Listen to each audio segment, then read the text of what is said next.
ડીસાની DNP arts and commerce કોલેજના NSS programme officer doctor Truptisinh Patel આચાર્ય રાજુભાઈ રબારીના માર્ગદર્શનમાં 26 જાન્યુઆરીના રોજ નડાબેટ મુકામે બીએસએફના જવાનો સાથે પ્રજાસત્તાક દિનની ઉજવણી કરવાનું આયોજન કરવામાં આવ્યું હતું, જ્યાં ગુજરાત બીએસએફ તથા ગુજરાત ટુરિઝમના સંયુક્ત ઉપક્રમે આયોજિત ધ્વજવંદન કાર્યક્રમ, બાઇક રેલી, સાંસ્કૃતિક કાર્યક્રમ, પરેડ તેમજ સન્માન સાથે સૂર્યાસ્ત સમયે ધ્વજને ઉતારવાની પ્રક્રિયા આદિ દરેક કાર્યક્રમમાં વિદ્યાર્થીઓ જોડાયા હતા. સ્ટાફ તથા વિદ્યાર્થીઓ દ્વારા બીએસએફના તમામ જવાનોને મીઠાઈ ખવડાવી પ્રજાસત્તાક દિનની શુભેચ્છાઓ પાઠવવામાં આવી હતી.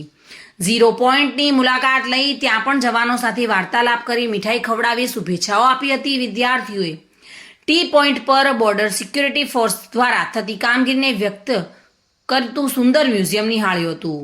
તો સાથોસાથ નડાબેટ મુકામે આવેલા માં નડેશ્વરી માતાના પ્રસિદ્ધ મંદિરે જઈને દર્શન કર્યા હતા. આ કાર્યક્રમમાં 47 વિદ્યાર્થીઓની સાથે 7 સ્ટાફ મેમ્બર જોડાયા હતા, જેમાં professor Divya Pillai, professor Navneet Rana, professor Avinash Chaudhary, professor Pitu Visava, clerk Vishnubhai Nai તથા સેવક યોગેશભાઈનો ખાસ સહયોગ રહ્યો હતો. કાર્યક્રમને સફળ બનાવ્યો હતો. Reena Parmar, today news, Gujarati.